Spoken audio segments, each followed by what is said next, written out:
Hello mates, I hope you're all doing well. So today I'm going to be doing another video reacting to some tattoo tours right here from YouTube. I've made 6 of these before now, so you can go and check those out after you finish this video. I mean, if you want to. I've picked a couple of videos to react to some bits of, and as always I'll put all of the links to the original creators and the original videos in the description below. I'm always up for doing more of these, so if you guys come across like a tattoo tour video that you would really like to see me react to, feel free to drop me a comment down below. Alright, so without further fucking about, we all want to look at some sick ass tattoos, don't we? So let's get into it. So our first clips come from a user called Gittemary Johansen, and the video is titled Tattoos That I Got in 2022, Stupid Flash, Cover-Ups and Hand Tattoos, Chaotic Choices. Gittemary has a real fun energy. Let's watch. Then I got 2 pasta tattoos for the main reason I love pasta. Sometimes things aren't that deep. Pasta on my leg simply just as a filler, sort of leaning towards the back of my legs. I have tons of like these small gaps in between my tattoos everywhere, so I thought it could be pretty funny and cool to put a little fusilli in there, so that's what I did. And then I have a fork with some spaghetti on it, on my leg as well. And it's just because I love pasta. I can relate in that I also love pasta, although pasta of the gluten-free variety. You know, my old Tom-Tom doesn't like the wheat so much. But she is 100% right, and tattoos don't need to be that deep. She got a tattoo of pasta. Why? Because she loves pasta. And fusilli is the superior pasta. Don't even come at me. Right, if we look at the actual like fusilli tattoo, it's pretty well done. You can definitely tell it's fusilli. Again, the most superior pasta there is. Especially in a pasta bake. Oh, penne is also great. Fusilli though, I like a bit of crunch.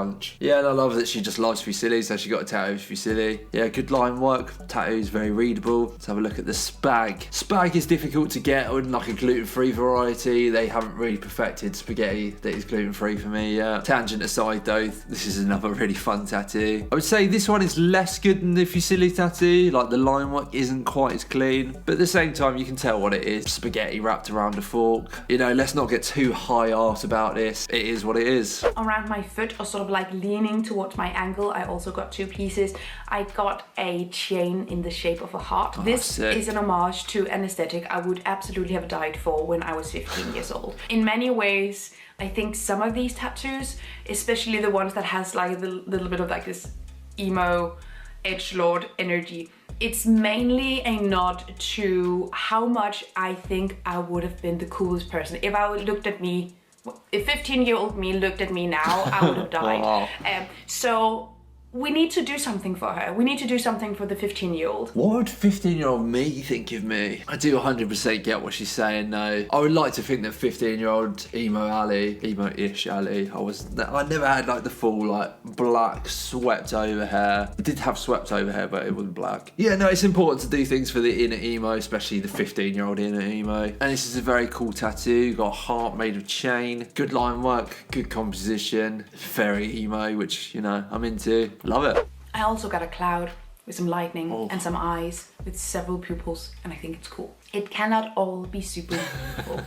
She's not wrong, it can't all be super meaningful. That is a really fun tattoo. Look how sad this cloud is with his little cloud eyes and his blue sad face and his moping, he's shooting lightning. I love this tattoo. There's just so much like character in this guy. Very clean line work, loads of personality in the tattoo. The few bits of shading where we've got them works very well, it's placed very nicely. And this dude is just so sad, so miserable, and my inner emo loves that. I've been wanting to get this done for such a long time. I think it's some of the coolest things in the whole world. I was so excited. I looked at my hands for 2 weeks straight. I got hearts between my knuckles. Again, not really a deeper meaning to it. I do joke sometimes that it's sort of like you punch with a little bit of love. And that's not really it though. I just think it looks so much fun. Anyway, getting your hands tattooed in Denmark is actually illegal. Your hands, fingers, face is illegal in Denmark. So obviously I didn't get them done in Denmark. I didn't know that. I didn't know it was illegal to get your hands tattooed in Denmark. I wonder why that is. Let me look that up. In Denmark, getting hand tattoos is considered illegal because of a law dating back to 1966 that prohibits tattoos on the face, neck and hands, primarily aimed at preventing people from getting highly visible tattoos that could be seen as undesirable or regrettable in the future. Although the law is rarely enforced, it remains on the books due to the historical origins and some societal views on visible tattoos. So it is a law, but like not an enforced one, which begs the question, why is it a law? Anyway, fun facts aside, I do really like this tattoo. I think if we look really closely at them, they haven't healed spectacularly, but it is on the hands and it is a strange old area on the hands to get tattooed. From an aesthetic point of view though, I do really like how that looks on her, for her, you know? It's not something that I'm gonna rush out and get, but at the same time, again, I really like it on her. She's happy with them. I'm happy for her with them, you know, it's all love. And we learned something new today. Can't get your hands tattooed in Denmark, although you kind of can. So I got a new piece done on the outside of my thigh, anatomical heart with a knife into it. I've been wanting that for so long, and then with some banner text, that's super awesome. It's a slightly bigger, very dark piece that I think works so well for the placement. And on top there's a banner that says Sauvage Supérieur, Superior Savage.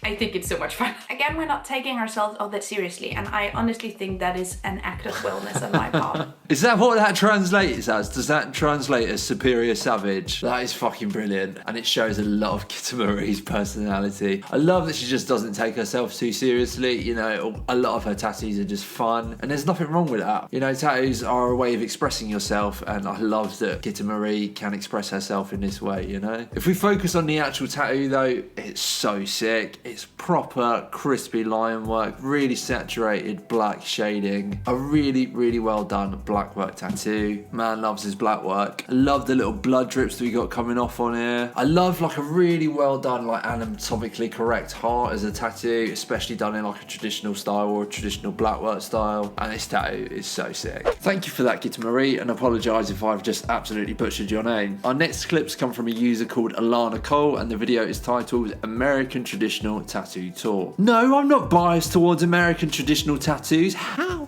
dare you? Let's have a watch. I finally found a tattoo artist that I liked in LA, and so I started going to him, and that is when I got this one. Was my first one from him. It is a skeleton, and we kind of designed it together. Nice. I had an idea of what I wanted, and I gave it to him, and then he kind of played around with it and was like, do you like this, do you like that?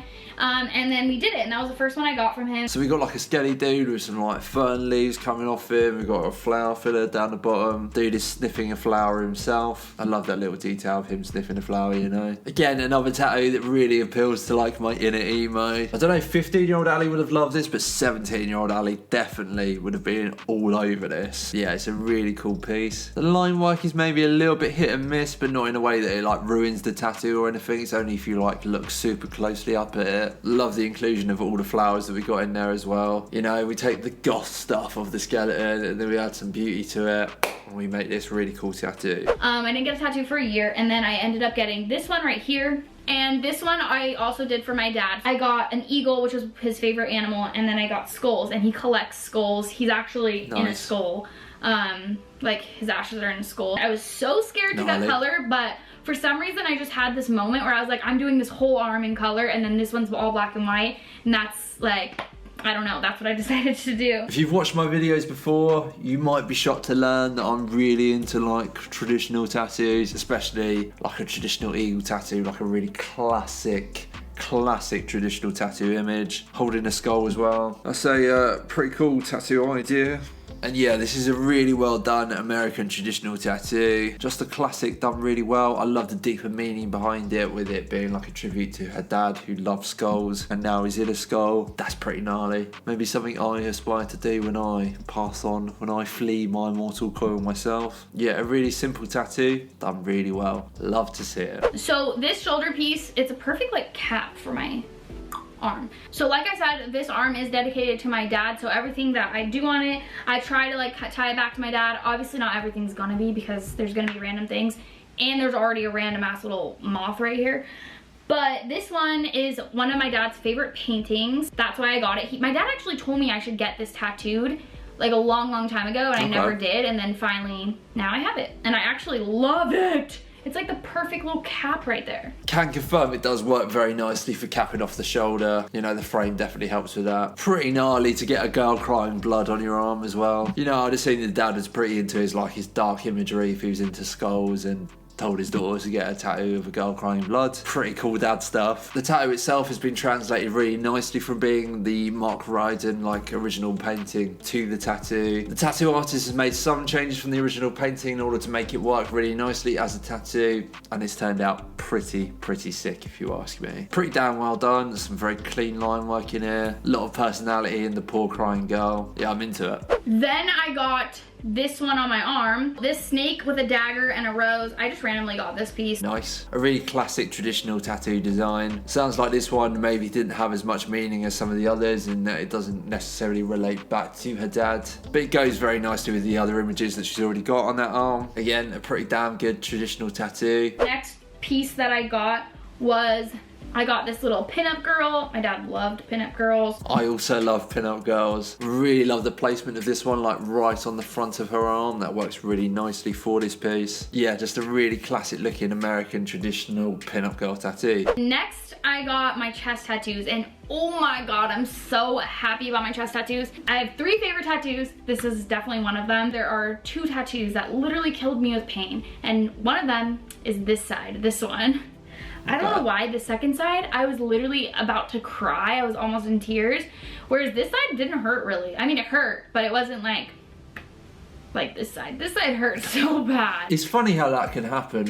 When you've been getting tattooed for a while, in that it's been a long session, I think eventually your body just kind of has enough and you just get really miserable, you know? When I've done full day sessions before, everything's been kind of fine. And then in my last full day session, we were doing my inner bicep, and it was kind of all fine until it was maybe 2 hours into getting this done after getting tattooed for maybe 3 hours before that. And at that point I just got so fucking miserable. It can happen when you've got a long tattoo session, your body just kind of goes, oh, I don't want to be here anymore, you know? So though one side might be okay, I think it's kind of normal for the body to go, yep, done one side now, can we go home? And your pain tolerance just kind of goes out the window. Having said that, this is a really sick tattoo though. Really suits her, really flows very nicely, with her collarbones. Love me some peony tattoos. Love me some blackwork tattoos. Love me some blackwork peony tattoos, you know? These are really well done, and I imagine were 100% worth the suffering of the one side when your body had had enough by that point. And that is it. Those are my reactions to some tattoo tour videos right here from YouTube. If you did enjoy this video, give it a like and hit the subscribe button and